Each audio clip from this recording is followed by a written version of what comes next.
Assalamualaikum warahmatullahi ta'ala wabarakatuh. Alhamdulillahirabbil alamin. Wassalatu wassalamu ala asyrafil anbiya'i wal mursalin wa ala alihi wa sahbihi ajma'in. Subhanaka la ilma lana illa ma 'allamtana innaka antal alimul hakim. Rabbi shrah li sadri wa yassir li amri wa hlul 'uqdatam min lisani yafqahu qawli. Rabbi yassir wa la tu'assir wa tammim bil khair amma ba'd. Alhamdulillah, para penonton dan sahabat-sahabat yang dikasihi sekalian, bertemu lagi kita dalam pertemuan yang baik pada petang pada kali ini, dalam kita membicarakan tentang mengenai perkara-perkara yang boleh menyebabkan kerosakan kepada hati setiap di kalangan mukmin. Kita jarang kita berbicara tentang rosaknya hati ini. Banyak di kalangan kita berbicara tentang rosaknya rumah, rosaknya kereta, rosaknya yang disebut dengan kerosakan-kerosakan atas duniawi. Tetapi jarang kita nak cerita tentang rosaknya hati. Rosaknya hati ini satu perkara yang bahaya. Kerana kalau sekadar hati itu rosak, kita tak jadi masalah lagi. Tapi kalau yang jadi masalah bila sampai peringkat hati itu mati. Kalau rosaknya hati, boleh jadi kita akan dapat lagi hati-hati, kita boleh pulihkan lagi hati kita. Tapi kalau sekiranya hati kita ni dah rosak teruk sangat sampai peringkat mati hati. Dalam Al-Quran Karim, Allah cerita tentang matinya hati. Khatamallahu ala qulubihim wa ala sam'ihim wa ala absarihim ghishawah. Allah Subhanahu Wa Taala sebut dikhatamkan hati mereka, dipeterikan hati mereka, telinga mereka, wa ala sam'ihim wa ala absarihim, pandangan mereka pun tak nampak dah ayat-ayat Allah, risyawah dengan satu penutup. Walahum adzabun azim. Orang ni akan menjadi yang disebut dengan orang-orang yang azab yang amat pedih yang Allah sediakan pada mereka. Bahaya tak bahaya rosaknya hati ni? Bahaya. Kerana sebagaimana kita naik atas kapal terbang, kalau ada je kerosakan yang berlaku di atas kapal terbang yang sedang melayang. Tuan-tuan ingat macam mana keadaan kalau kapal terbang tu rosak. Ada je spare part ataupun ada je bahagian yang sedang rosak. Rosak tu pula major, bukan minor. Yang rosak tu rosak besar. Kapal terbang sedang melayang. Demikian juga dengan keadaan kita. Kita sedang hidup, tapi dalam keadaan yang kita berlaku kerosakan pada yang disebut dengan hati kita.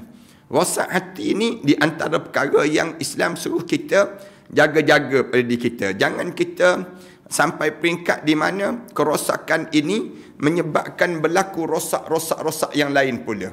Rosak-rosak yang lain ini kebanyakan berlakulah di kalangan masyarakat kita hari ini.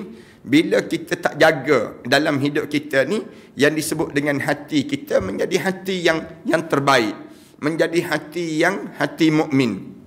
Hati yang terbaik ni Islam suruh kita jaga sungguh dalam hidup kita, nak suruh kita ni terselamat daripada kerosakan yang besar lagi dalam kehidupan kita.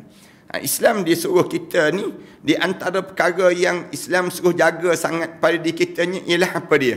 Yang disebut dengan jaganya hati kita ni jangan dirosakkan. Dengan apa yang menyebabkan rosak? Yang pertama kita boleh perhati. Yang pertama yang boleh menyebabkan rosaknya pada hati seseorang ini ialah bila hidup bermewah-mewahan. Yang ni disusun oleh tuan kitab kita ni dalam kitab Mufsidatul Qulub. Perkara-perkara yang boleh menyebabkan kerosakan pada hati. Ini di antara perkara yang kita diajar supaya kitanya jaga. Benda apa yang boleh menyebabkan rosak pada diri seseorang? Bila kita mula hidup bermewah-mewahan. Bermewah-mewahan ini di antara tanda-tanda kita sedang di antara tanda-tanda kitanya kerosakan pada hati kita. Sedang berlaku kerosakan dalam jiwa kita. Kita dah bincang panjang dah tentang perkara demikian. Hari ini kita sambung lagi. Di antara, janganlah bergembira wahai orang-orang yang bermewah-mewahan. Siapa yang bermewah-mewahan, dia jangan rasa gembira sangat. Kerana apa dia? Kerana di sana ada 3 sebab yang menyebabkan kamu ni menjadi bahaya kalau kamu bermewah-mewahan sangat dalam hidup kamu. Yang pertamanya kamu kena ingat, nikmat-nikmat yang Allah bagi pada kita ini semuanya merupakan ujian dan juga bala yang Allah jadikan. Jangan ingat nikmat-nikmat itu satu benda yang nikmat yang boleh kita raih dan kita gembira sungguh-sungguh. Jangan. Kerana yang pertama, kita kena ingat nikmat-nikmat yang Allah bagi pada kita ni merupakan ujian. Yang pertama, kita kena faham dia merupakan ujian. Bukan dia sekadar ujian. Bahkan dalam masa yang sama boleh jadi dia akan berubah menjadi bala. Bala dalam hidup seseorang. Yang ni kita dah bincang panjang. Bagaimana Allah jadikan dia ujian. Firman Allah Ta'ala, Nahnu aktsaru amwalan wa auladan wa ma nahnu bimu'azzabin. Ini di antara dalil-dalil. Allah Subhanahu Wa Ta'ala sebut, kamu jangan orang kafir, bila kamu dapat nikmat-nikmat yang banyak ini, kamu orang Islam pula jangan kamu tengok mereka ni dapat kenikmatan, tetapi mereka sedang diuji dengan harta benda dan anak pinak. Lalu mulut-mulut orang kafir ni dia kata, dengan nikmat-nikmat sebegini kami tidak akan diazab lagi. Katanya mereka demikian, orang kafir ni. Dan Allah Ta'ala cerita tentang ni, bagaimana di kalangan orang kafir ni sendiri, dalam hidup mereka-nya, وَمَا أَمْوَالُكُمْ وَلَا أَوْلَادُكُمْ بِالَّتِي تُقَرِّبُكُمْ إِنْدَنَا زُلْفَى. Ini ayat yang Allah Subhanahu Wa Ta'ala cerita dalam pengajian kita yang lepasnya. Hari ini kita nak sambung lagi. Boleh jadi Allah Subhanahu Wa Ta'ala bagi pada kita, kalau kita dapat nikmat yang banyak, dia merupakan istidraj yang datang daripada Allah Subhanahu Wa Ta'ala. Istidraj ni macam mana? Yang Allah Subhanahu Wa Ta'ala cerita dalam ayat sebelum daripada ni, Allah Subhanahu Wa Ta'ala sebut, wala tu'jibka amwaluhum wa auladuhum innama yuridullahu an yu'adzibahum biha fid dunya wa tazhaqa anfusuhum wa hum kafirun. Allah Subhanahu Wa Ta'ala sebut, janganlah kamu takjub dengan harta benda orang kafir. Wala tu'jibka amwaluhum. Kamu orang mukmin jangan takjub dengan harta benda orang kafir. Jangan. Kemudian wa auladuhum, dan juga anak pinak mereka ataupun pengaruh-pengaruh yang ada pada mereka. Kamu jangan kamu takjub dengan mereka tersebut. Innama yuridullahu an yu'adzibahum biha fid dunya. Tetapi kamu kena ingat, mereka dapat banyak harta benda tu satu cara Allah nak mengazabkan mereka di dunia. Yang mereka dapat itu satu azab, satu kesengsaraan dalam hidup mereka. Bukan satu yang disebut takjub itu maksudnya jangan kamu rasa kagum dengan harta benda mereka itu. Jangan kamu rasa hebat dengan harta benda mereka itu. Kerana apa dia Allah Subhanahu Wa Ta'ala sebut? Kerana bila kami bagi harta benda pada orang kafir, kami bagi pada mereka tu anak pinak, pengaruh yang hebat dan sebagainya, tetapi kami bagi itu ayyu'adzibahum biha fid dunya. Kami jadikan untuk jadi azab pada mereka di dunia. Bila kita tengok harta orang kafir tu banyak, kita tengok segala benda yang ada pada dia tu hebat, banyak dipanggil demikian. Tapi di waktu mana kamu tengok keadaan yang demikian tersebut, kamu jangan rasa takjub, jangan. Kerana Allah sedang mengazab mereka dengan harta benda tu. Kita tanya balik, azab macam mana Ustaz? Macam mana azab pada mereka sedangkan mereka boleh beli itu, mereka boleh beli ini? Tak. Kalau kita tanya, kalau kita sembang dengan mereka, kita bercakap dengan mereka, mereka ni sengsara nak simpan harta benda. Mereka sengsara nak lari daripada cukai. Mereka sengsara dengan keadaan harta yang mewah itu, mereka nak simpan kat mana harta benda mereka tersebut. Ini nak sebutnya gambaran bagaimana Allah Subhanahu Wa Ta'ala jadikan pada orang kafir ni satu ujian dengan harta benda mereka tersebut. Ini cara Allah jadikan harta benda mereka ni, innama yuridullahu an yu'adzibahum. Ataupun anak-anak mereka ataupun azab pada mereka. Anak-anak mereka menjadi liar. Dengan mewahnya mereka itu, kadang-kadang menyebabkan mereka hidup dengan apa dia? Tegukan arak. Mereka hidup dengan dadah. Mereka hidup dengan keadaan yang menakutkan dan mengerikan. Rumah mereka dikelilingi dengan pagar-pagar yang berelektrik. Nak sebutnya kerana mereka takut dalam hidup mereka. Tuan-tuan ingat ke orang yang harta benda banyak tu rasa selesa ke dalam hidup dia? Tak semua dengan benda di atas dunia dia dapat dibeli dengan harta. Tak semua dalam hidup kita ni. Kita boleh jadi kita kata dengan duit kita boleh beli itu, kita boleh beli ni. Tak semesti. Ada benda yang dia tak boleh beli. Apa dia? Ketenangan dia tak boleh beli dengan harta. Yang disebut dengan apa dia? Keberkatan tak boleh beli dengan harta. Jadi harta benda mereka tersebut sedang diazab oleh Allah pada mereka di dunia. Wa tazhaqa anfusuhum, dan kemudian Allah menjadikan nyawa mereka tu tercabut dalam keadaan wahum kafirun, mereka dalam keadaan kafir untuk mendapat azab di akhirat nanti. Allahu akbar. Ni keadaan yang Allah pesan pada kita. Wala tu'jibka amwaluhum. Jangan kamu rasa takjub dengan harta benda mereka, jangan. Kamu tengok mereka bawa tu kenderaan itu, kamu tengok mereka sandang itu, kadang-kadang kamu tengok pakaian mereka itu, semua berjenama dan sebagainya. Jangan takjub. Allah dah pesan dah pada kita. Ingat dalam surah At-Taubah ayat yang ke-85 ini. Allah pesan pada kitanya, kamu jangan takjub jangan kamu rasa kagum dengan apa yang mereka miliki itu. Allah dah pesan pada kita demikian. Firman Allah Ta'ala lagi, wala tu'jibka amwaluhum wala auladuhum. Ayat ni kalimah yang Allah gunakan tadi, wala tu'jibka amwaluhum. Yang ni Allah Subhanahu Wa Ta'ala sebut fala tu'jibka amwaluhum wala auladuhum. Lebih kurang sama je. Allah pesan sekali lagi dalam surah At-Taubah ayat yang ke-55 pula.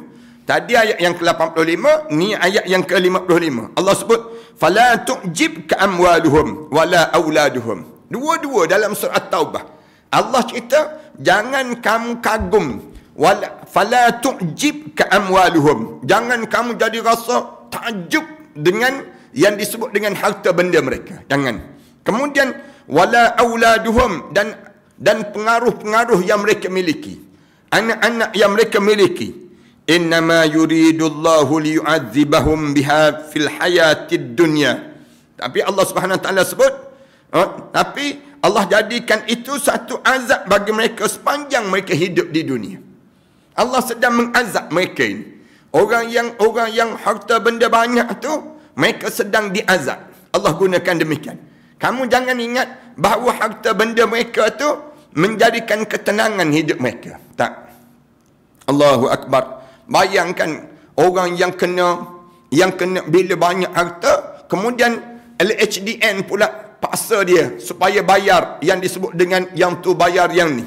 Yang menyebabkan di waktu itu dia rasa tertekan dalam hidup dia.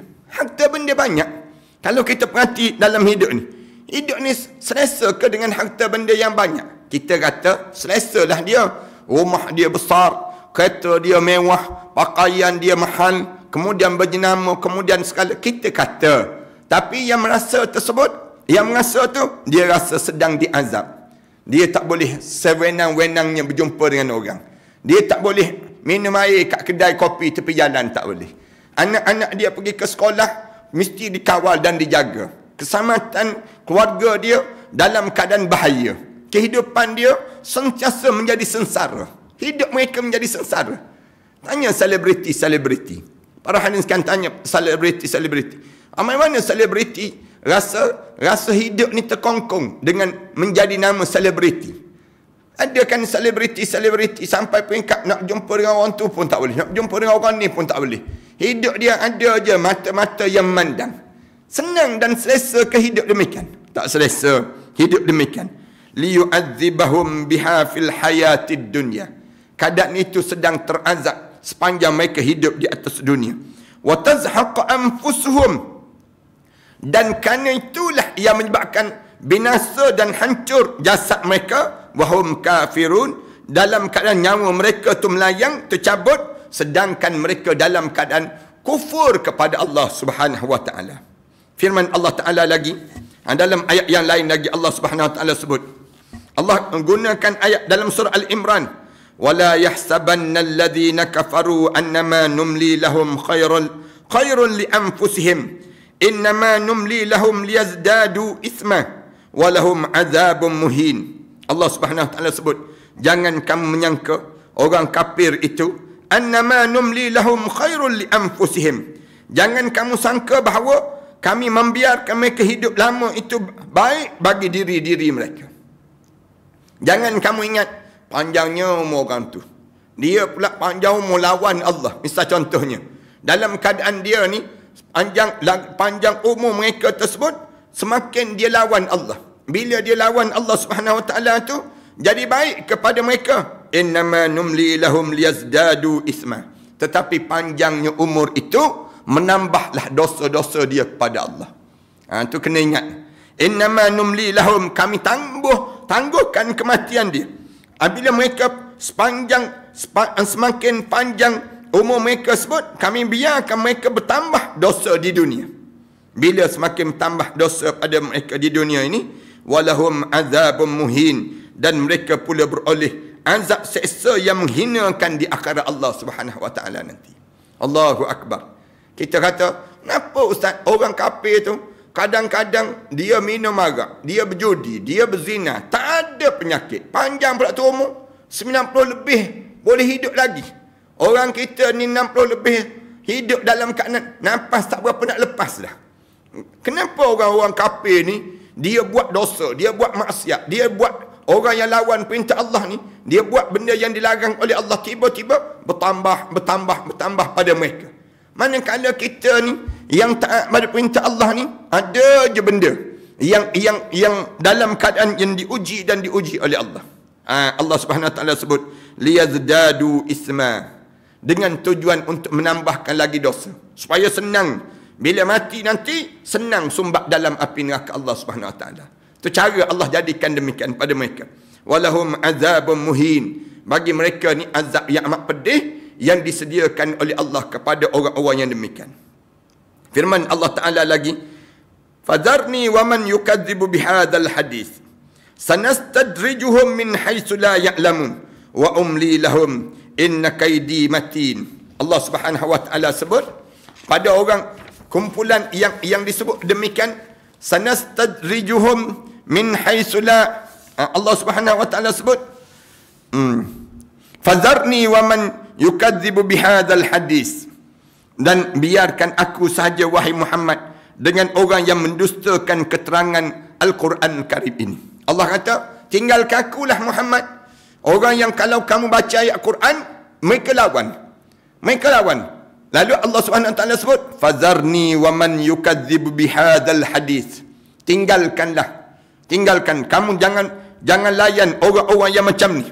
Mentinggalkan mereka tersebut, biar mereka dalam keadaan yang berterusan, dalam keadaan mereka nak lawan Allah, lawan Al-Quran Karim. Lepas mana tu, sanastadrijuhum min haitsu la ya'lamun, kami akan menarik mereka sedikit demi sedikit ke jurang kebinasaan daripada arah mereka yang mereka tidak mengetahui. Allah Subhanahu Wa Taala sebut demikian. Lepas mana tu,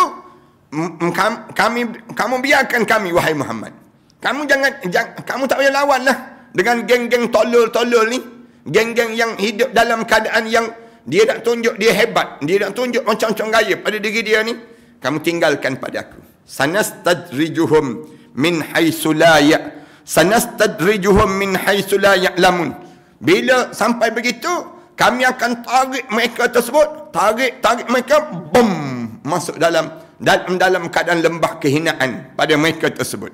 Allah Subhanahu Wa Taala sebut, dan aku melanjutkan tempoh untuk mereka, sesungguhnya rancangan sulit aku terhadap golongan kufur itu amatlah kuat dan juga kukuh. Allah Subhanahu Wa Taala sebut demikian.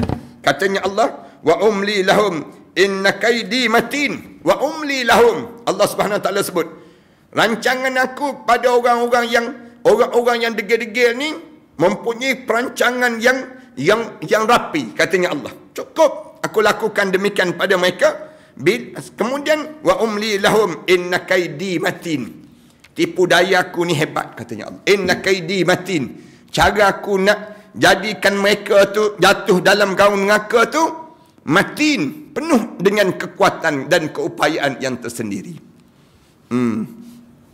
Kemudian sebab yang kedua, kenapa pemewah-pemewah jangan dia rasa berbangga dengan yang disebut dengan harta benda yang dimiliki dalam hidup mereka. Kena ingat ni, siapa-siapa yang bermewah-mewahan, kena ingat yang ni. Apa dia? Yang kedua ni, an-ni'mat dunyawiyah sababun li zuwalin ni'mal ukhrawiyah. Nikmat dunia ini, bila kamu menikmati nikmat-nikmat dunia yang banyak ini, di antara sebab menyebabkan kehilangan nikmat kamu di akhirat Allah Subhanahu wa taala nanti.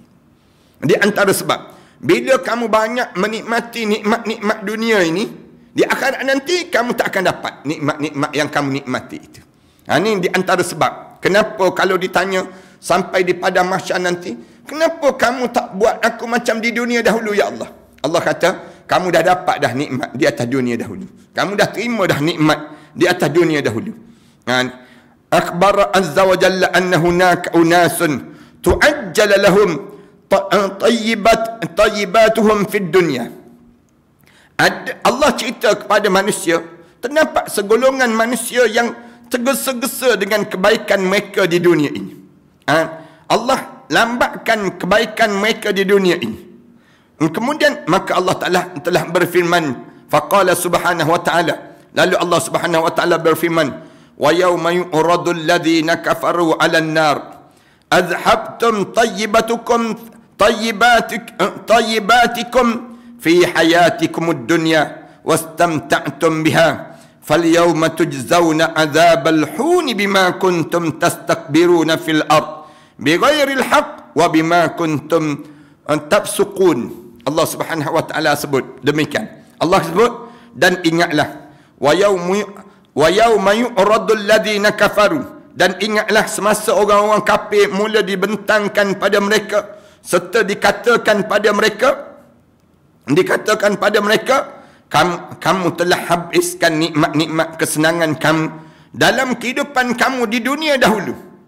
Azhabtum tayyibatikum fi hayatikum ad-dunya wastamta'tum biha, dan kamu telah bersenang-senang dengan nikmat-nikmat di dunia dahulu. Allah Subhanahu wa taala sebut demikian. Fal yauma tujzauna adzabal hun, dan pada hari ini kamu akan dibalas dengan azab yang menghinakan kerana kamu telah berlaku sombong. Kuntum tastakbiruna fil ard, kerana sombong kamu di atas muka bumi dengan tidak berdasarkan alasan yang benar, bighairil haqq wa bima kuntum tafsuqun, dan kerana itu kamu sentiasa melakukan perkara-perkara yang fasik. Bila orang kafir ditanya, kenapa kami kena juga di akhirat ni, kami kena juga dihumban ke dalam api neraka Allah ini? Lalu Allah jawab, segala nikmat-nikmat yang patut kamu nikmati itu kamu telah nikmat di dunia dahulu. Kamu sepanjang kamu hidup di atas dunia dahulu, kamu dapat semua dah nikmat-nikmat. Mewah-mewah tersebut, benda yang seronok-seronok tersebut kamu dapat dah di dunia. Bila kamu dapat dah di dunia, fal yauma tujzauna adzabal hun, hari ini katanya Allah, di akhirat ini kamu akan dapat azab yang menghinakan diri kamu. Dulu kamu main lagi bergaya kan, ambil gambar atas jet ski, konon-kononnya pakai seluar dalam, baju dalam je, kamunya suka sangat dalam keadaan yang kamu ni bukan main lagi nikmat. Sepanjang kamu hidup di atas dunia, kamu tunjuk kamu di atas kapal mewah, kamu tunjuk kamu di atas kenderaan mewah, kamu hidup dalam keadaan pegang botol arak dan sebagainya. Enjoy pada diri kamu, seronok pada diri kamu demikian. Kamu nampak demikian. Hari ini aku balas, fal yauma tujzauna adzabal huni bima kuntum tastakbiruna fil ard. Hari ini aku balas dengan setiap balasan yang aku balas ni dengan penuh keadaan kesombongan kamu di atas dunia dahulu, aku balas di akhir hari akhirat ini bighairil haqq, dengan tanpa yang kamu tak yakin terhadap yang disebut dengan hari kebenaran ini, wa bima kuntum tafsukun, dan terhadap apa yang kamu fasikkan dan kamu sembang kencang di atas dunia dahulu. Allahu Akbar. Senang dipanggil demikian. Ini cara Allah Subhanahu wa taala dia lakukan dan Allah balaskan, nak sebutnya kepada mereka-mereka yang bermewah-mewahan di atas dunia ini sendiri. Kita kena ingat ya, hidup atas dunia ni bukan tempat untuk kita jadikan dia tempat untuk jadi kejaran. Dunia ni kita kena tanam dalam jiwa kitanya tempat untuk kita beramal. Wa qul i'malu, buat amalan. Bukan pun kita kena hidup di atas dunia ni rasa nak suruh jadi kita dapat segala-galanya atas dunia. Belum, bukan di dunia ni lagi. Telah berkata Al-Miljaz radhiyallahu anhu. Qala Abu Miljaz rahmatullah aqwaman hasanatun kanat lahum fid dunya. Golongan-golongan tersebut akan hilang segala perbuatan baik mereka di dunia. Maka dikatakan pada mereka, hilangnya perbuatan kebaikan kamu ketika kehidupan kamu di dunia dalam keadaan kesenangan akan ia tersebut. Faqala lahum idhabtum tayyibatukum fi hayatikum ad-dunya wastamta'tum biha. Habislah, kerana kamu dah menikmati di dunia. Jadi di akhirat ni baru kamu nak menikmati. Tak boleh dah. Di akhirat ni bukan masa kamu nak menikmati. Kamu dah dapat semua dah. Segala benda yang kamu dapat di dunia dahulu. Ini kita kena ingat lah. Dalam diri kita ni, jangan kita bermewah-mewahan di dunia ni. Dunia ni bukan tempat bermewah-mewahan. Sekadar-kadar cukup lah. Itu lawan pada bermewah-mewahan maknanya berqanaah. Madai. Allah bagi pada kita banyak ni pun alhamdulillah. Syukur pada Allah. Jangan lebih-lebih dalam hidup kita. Bila kita bermewah-mewahan ini, yang menyebabkan datang azab, datang bala yang besar dalam hidup kita pada masa yang akan datang nanti. Ai annahu sayati aqwamun yaumul hisab, iaitu akan datang satu kaum pada hari hisab kelak. Fayasaluna an hasanatin, mereka bertanya mana kebaikan-kebaikan mereka. Kanat lahum la yarawna jazaaha, yang dia tak nampak balasan di akhirat itu. Kat mana?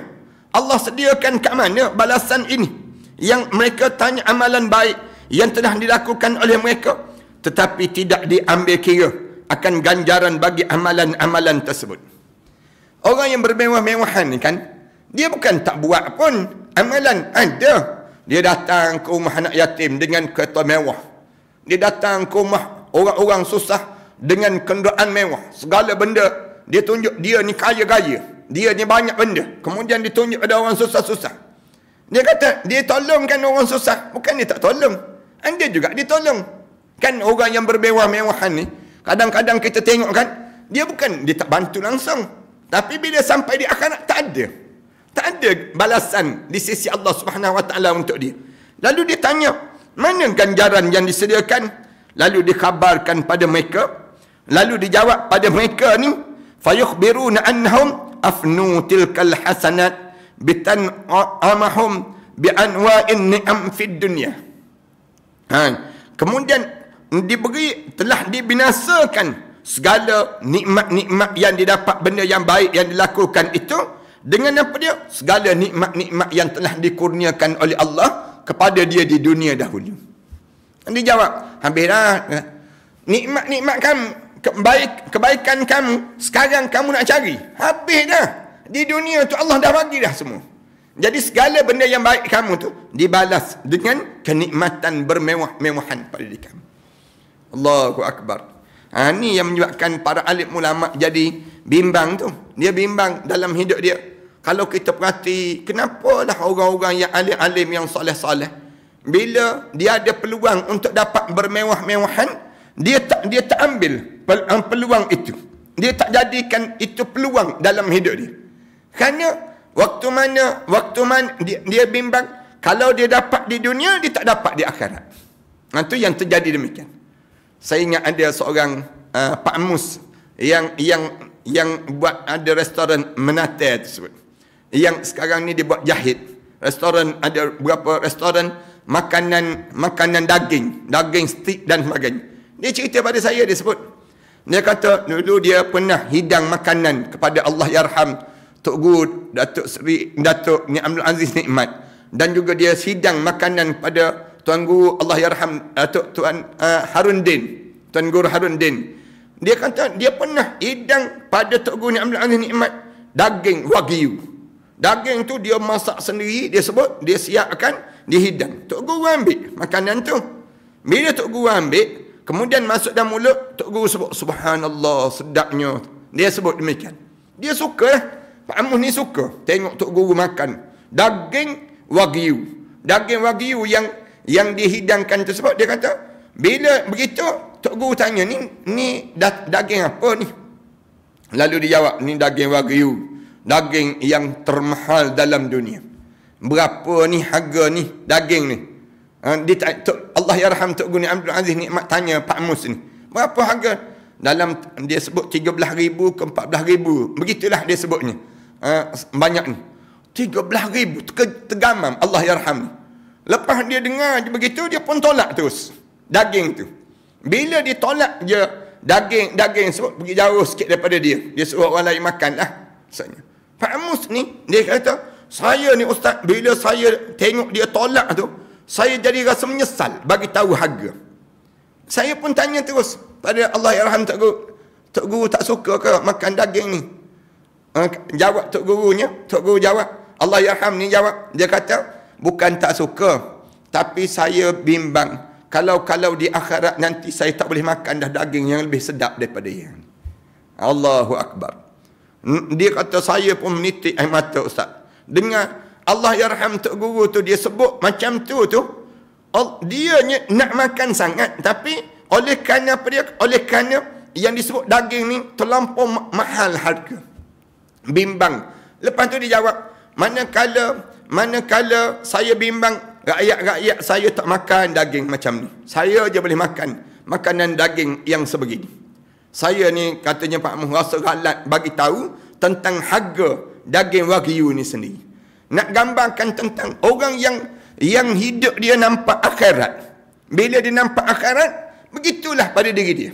Dan dalam hidup dia ni, dia ni nampak tak boleh bermewah-mewahan di dunia ni. Kalau bermewah-mewahan di dunia ini, macam manalah nak jawab di akhirat Allah Subhanahu Wa Taala nanti, nak dapat nikmat yang lebih mewah dalam syurga Allah Subhanahu Wa Taala nanti.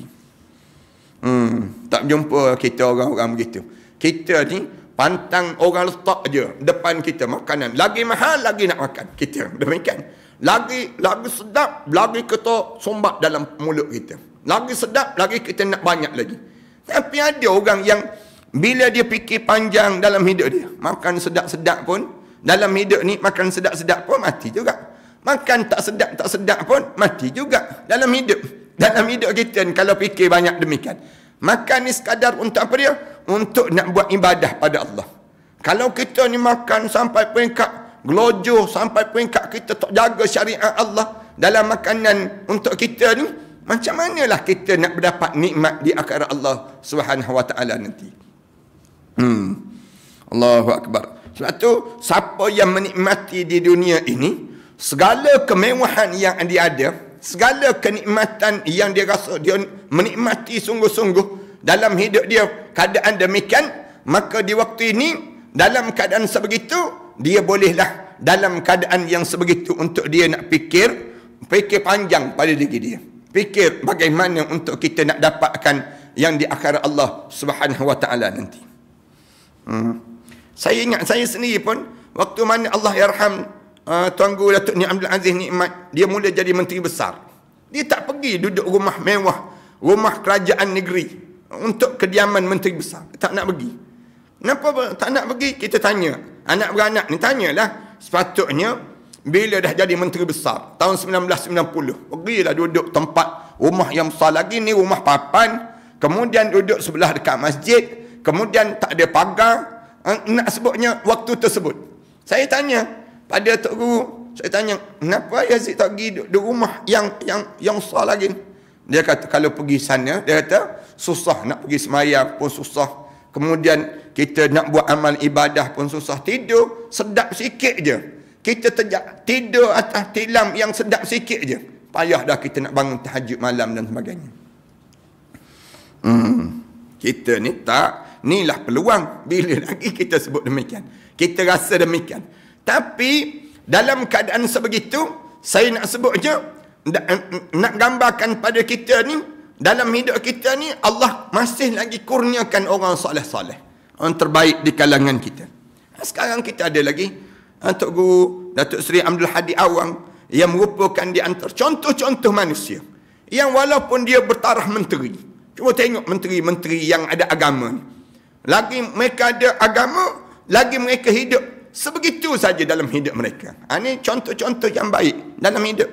Tok Guru Datuk Seri Abdul Hadi Awang, sampai hari ni kita tengok rumah papan begitu je, tepi masjid, rumah dia dalam keadaan orang pantai, yang duduk orang kampung, duduk bergaul dengan orang kampung, petang-petang ada ruang sikit, tebar jala dekat pantai, nak gambarkan tentang bagaimana nikmatnya Allah kurniakan pada kita orang yang nampak akhirat yang besar dibandingkan dengan dunia yang bersifat sementara ini sendiri.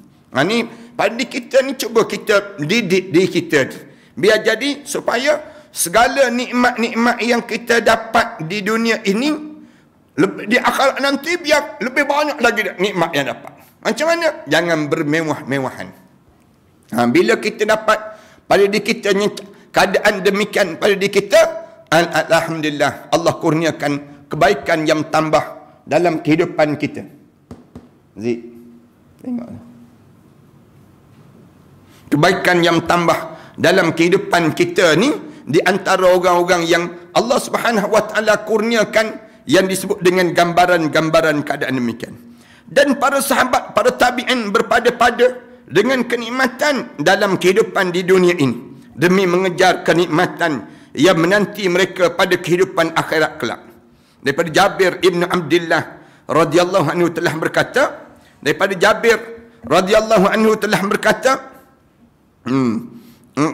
katanya an Jabir bin Abdullah radhiyallahu anhu qala ra'ani Umar radhiyallahu anhu wa ana mu'talliq lahman faqala ya Jabir ma hadha qultu lahman ishtaraitah bidirham liniswatun indi qari min ilayh faqala amma yashtahi ahadukum shay'an illa sana'ah amma yajid ahadukum ay yatwi batnuhu li jarihi wa ibnu ammah an tazhab hadhihi al-ayah idhabtum tayyibatukum fi hayatikum ad-dunya qal fama infalat minhu hatta kadat alla infalat. Katanya Jabir radhiyallahu anhu, aku melihat Sayyidina Umar radhiyallahu anhu ketika tu aku membawa daging, aku bawa daging, aku berjumpa dengan Sayyidina Umar di saat tersebut muta'alliqun lahman, aku sedang bawa daging.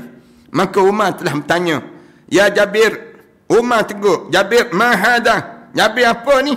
Aku jawab, ini adalah daging yang aku beli dengan berapa dirham daripada seorang wanita. Bagiku, katanya Jabir, ni daging, katanya aku beli dengan berapa dirham li niswah, bagi isteri aku dan anak-anak aku yang sangat inginkan akan daging tersebut. Disebut demikian.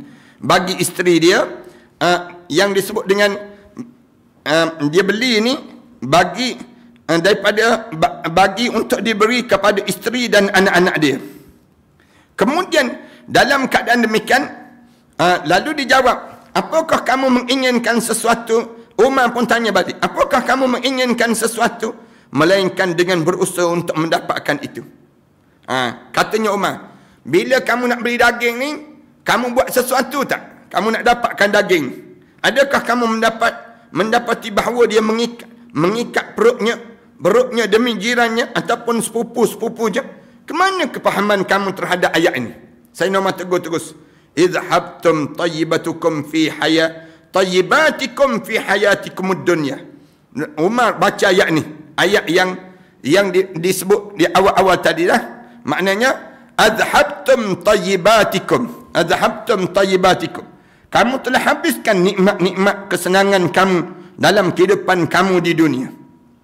Makan daging ya. Tapi Sayyidina Umar tegur Jabir radhiyallahu anhu ini. Dia kata, kenapa kamu dalam keadaan yang sebegitu? Kenapa kamu jadi begitu? Kamu tak fikir ke tentang ayat Al-Quran Karim? Ya Allah Subhanahu wa taala sebut yang kamu beli daging ni nak bagi makan pada isteri kamu ni, kamu tak baca ke ayat adhabtum tayyibatikum fi hayatikum ad-dunya? Bila orang kafir tanya, kenapa kami tak dapat nikmat ini? Kamu dah dapat dah nikmat itu di dunia dahulu. Bila kamu dah dapat dah nikmat kamu di dunia dahulu, takkanlah kami nak bagi juga nikmat di akhirat ini. Itu di antara sebab yang menyebabkan Islam diajar pada kita ni, tolonglah berhati-hati dengan kenikmatan kemewahan yang Allah kurniakan dalam kehidupan kita ni. Dua. Yang ketiga, kenapa Islam suruh sangat pada kita ni berhati-hati dengan kemewahan ini. Orang yang bermewah-mewah, dia tolong ingat beberapa perkara ini dalam hidup dia, supaya dia akan rasa bahawa kemewahan itu bukan untuk diri dia, tetapi Allah bagi rezeki itu dalam hidup ni, sama ada ujian, sama ada bala, ataupun takut-takut Allah bagi itu di akhirat nanti kita tak dapat benda yang demikian, yang lebih indah di akhirat Allah Subhanahu Wa Taala nanti. Yang ketiga sebab yang ketiga, kenapa sebab apa orang yang banyak rezeki jangan bermewah-mewahan sangat pada diri dia ni. Kemudian dia mesti diajar supaya apa dia? Yang ketiga, hadzan naim, segala nikmat-nikmat ini akan dipersoal, mimma yus'alu anhul abdu yaumal qiyamah. Semua nikmat-nikmat yang kita miliki ini, wahai pemewah-pemewah, kalian akan disoal di hadapan Allah. Ini sebab yang ketiga yang besar, yang kita kena sentiasa kita jaga-jaga pada diri kita ni. Dalam hidup kita ni, kita diajar supaya berhati-hati pada diri kita. Bimbang apa dia pada diri kita ni, dalam hidup kita ni. Bimbangnya di akhirat nanti kita disoal oleh Allah tentang nikmat-nikmat ini. Bagaimana kita nak jawab? Akhbarallahu ta'ala fi kitabihil karim anna hadha an-na'im alladhi ya'ishu fihi abdul fid dunya sayus'alu anhu yawmal qiyamah hal ada syukruhu am la. Dan Allah telah bagi tahu pada kita dalam kitab yang mulia dia, dan orang yang hidup sepanjang di atas dunia ini akan disoal padanya tentang di hari kiamat nanti. Segala nikmat-nikmat yang didapat, hal ada syukrihi amla, sama ada dia telah bersyukur ataupun dia tidak. Dia akan disoal. Tiap kali mana kamu dapat nikmat, maka di waktu ini kamu akan disoal nikmat itu. Nikmat-nikmat yang kita dapat. Sehingga nikmat lega, Allah akan tanya. Nikmat lega ni nikmat apa dia? Nikmat kita lapang dalam hidup kita. Kerana orang kita kan, bila keluar daripada tandas, dia tepuk perut. Lega. Nikmat lega tu pun Allah akan tanya. Bukan jus lega ni, tidak. Nikmat lega dipanggil. Nikmat di mana Allah kurniakan pada kita ni nikmat. Bila Allah bagi pada kita nikmat, akan disoal oleh Allah. Apa saja nikmat? Ada suami nikmat, ada isteri nikmat, ada anak-anak nikmat, ada apa dia, kawan-kawan yang baik nikmat. Ni semua nikmat.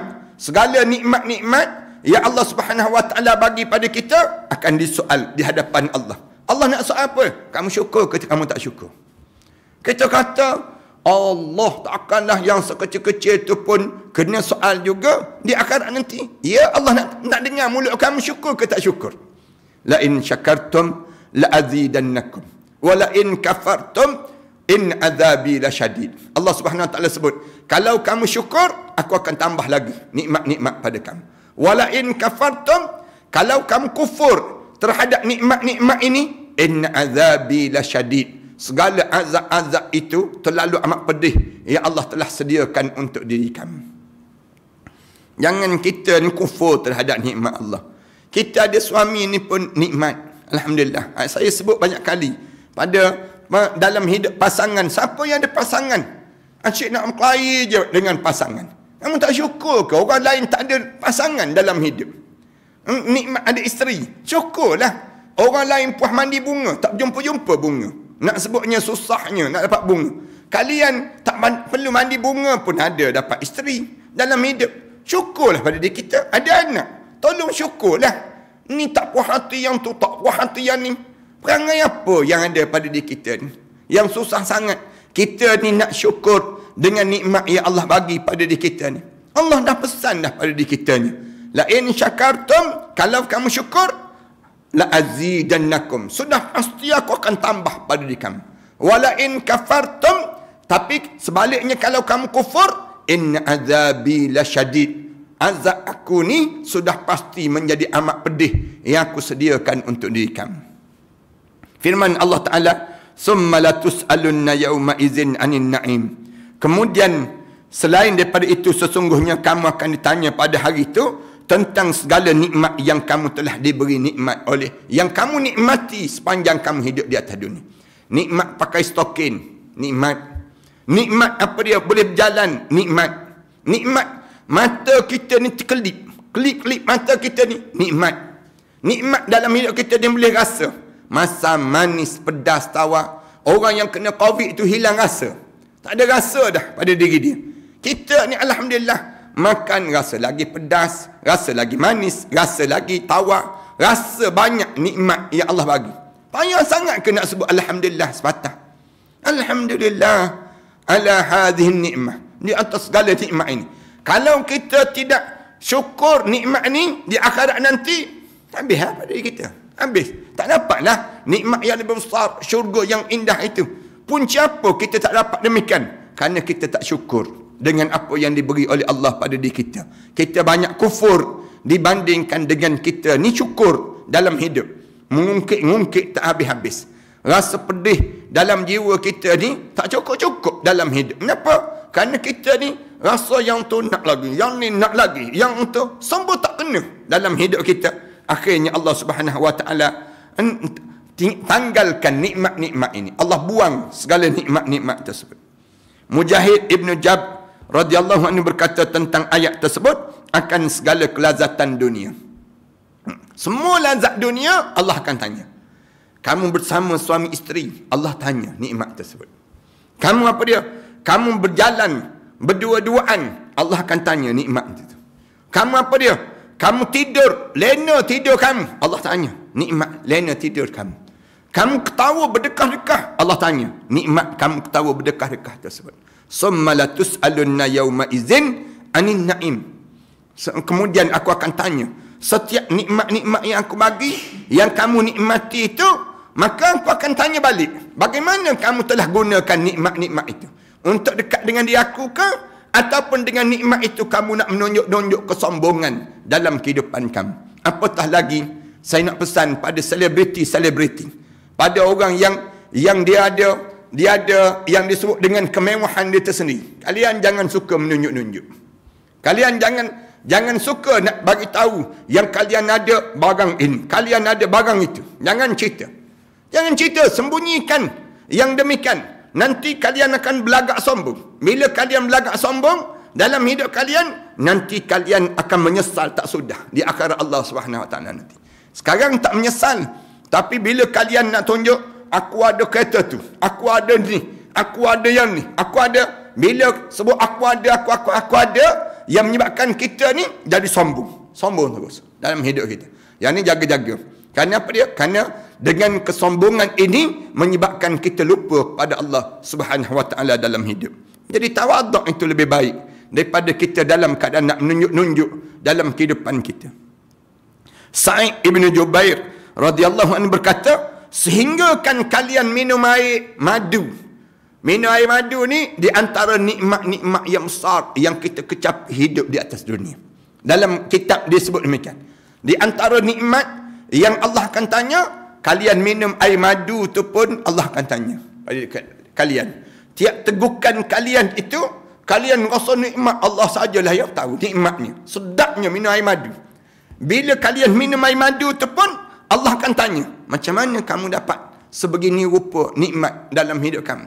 Tu minum air madu.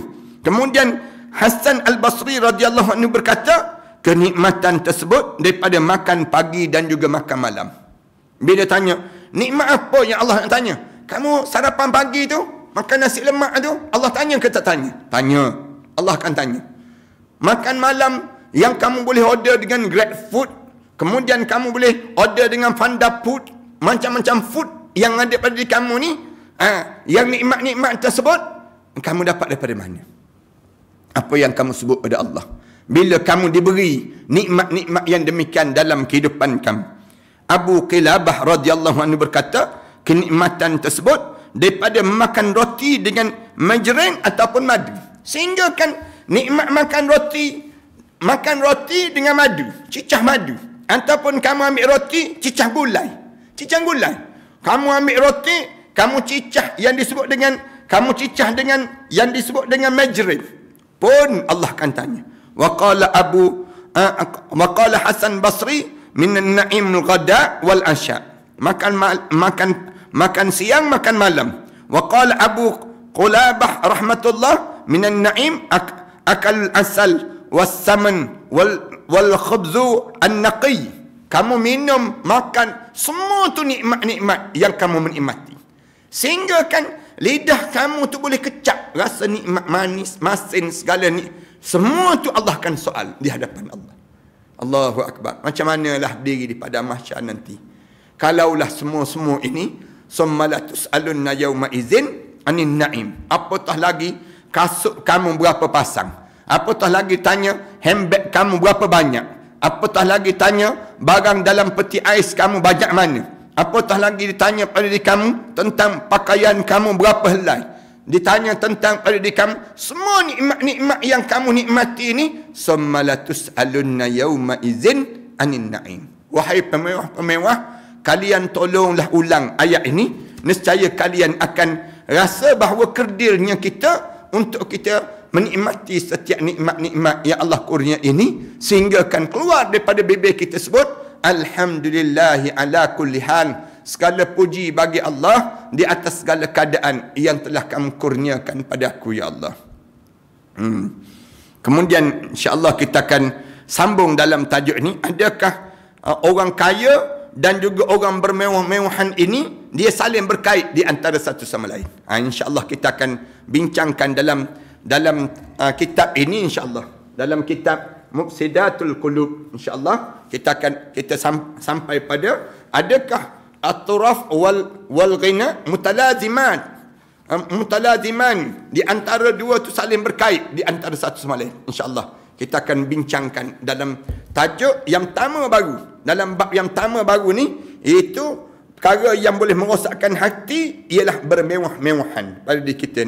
InsyaAllah kita akan sambung dalam perbincangan yang akan datang nantilah, insyaAllah. Wassallallahu ala Muhammad wa ala alihi wa sahbihi wa sallam. Walhamdulillahi rabbil alamin. A'udzubillahi minasyaitonir rajim. Bismillahirrahmanirrahim. Alhamdulillahi rabbil alamin. Wassalatu wassalamu ala rasul amin wa ala alihi wa sahbihi ajma'in. Rabbana iftah bainana wa baina qaumina bil haqq wa anta khairul fatihin. ربنا آتنا في الدنيا حسنة وفي الآخرة حسنة وقنا عذاب النار والحمد لله رب العالمين. الله